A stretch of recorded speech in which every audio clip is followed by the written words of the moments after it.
Assalamualaikum warahmatullahi wabarakatuh. Perkenalkan, nama saya Liga Kirana dari kelas 11B, absen 19.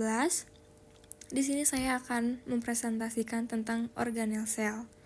Dan salah satunya adalah lisosom, pereksisom, dan vakuola.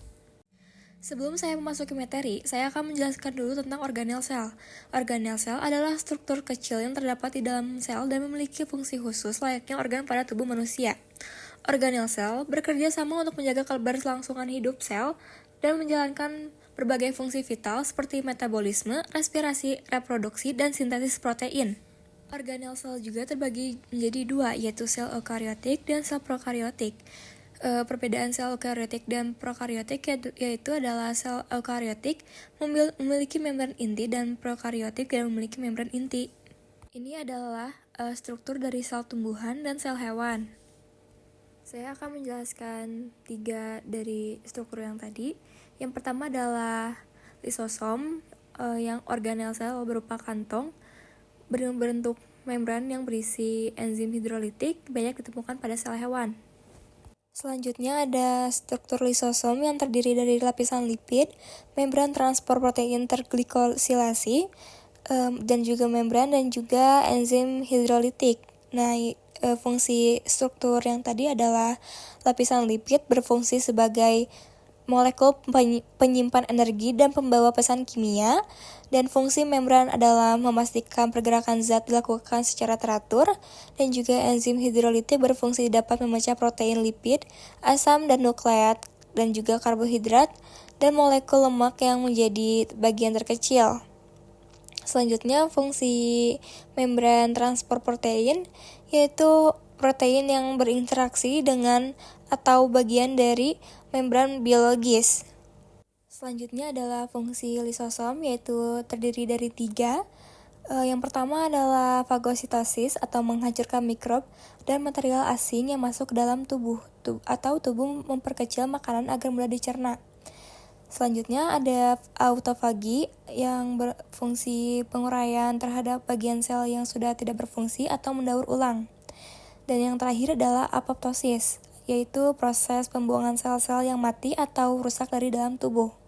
Selanjutnya adalah peroksisom, yaitu organel sel dalam sel eukariotik yang berfungsi dalam berbagai proses metabolik, terutama yang melibatkan reaksi oksidasi terletak pada kloroplast dan mitokondria pada sel-sel daun. Selanjutnya adalah mekanisme peroksisom.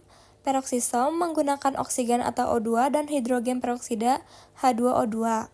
Untuk melakukan reaksi oksidatif, enzim-enzim dalam peroksisom ini menggunakan molekul oksigen untuk melepaskan atom hidrogen dari substrat organik atau R tertentu dalam suatu reaksi oksidatif yang menghasilkan hidrogen peroksida atau H2O2.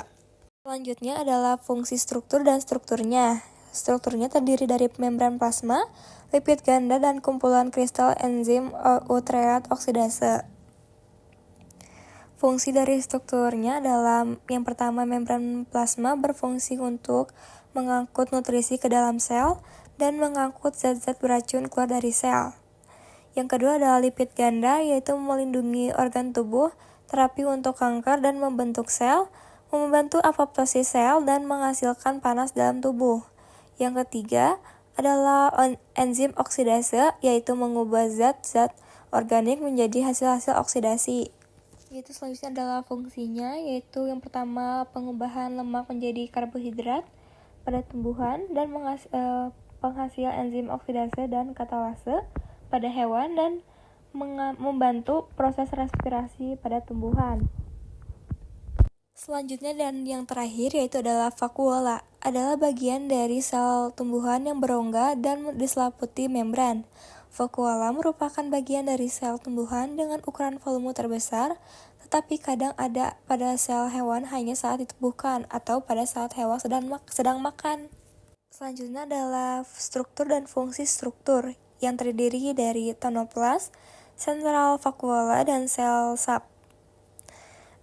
Yang pertama yaitu tonoplas yang berfungsi melindungi vakuola dengan mengisolasi zat-zat berbahaya, dan yang kedua adalah sentral vakuola yang berfungsi sebagai tangki penyimpanan air dan molekul lainnya. Yang terakhir yaitu sel sap yang berfungsi ruang dalam sel yang berisi cairan. Fungsi dari vakuola itu ada 3. Yang pertama, tempat penyimpanan cairan dan senyawa lain. Yang kedua adalah tempat menyimpan makanan cadangan. Terus yang ketiga adalah tempat penyimpanan pigmen atau pemberi warna pada tumbuhan. Demikian dapat saya sampaikan. Mohon maaf bila ada kesalahan dalam berkata. Wassalamualaikum warahmatullahi wabarakatuh.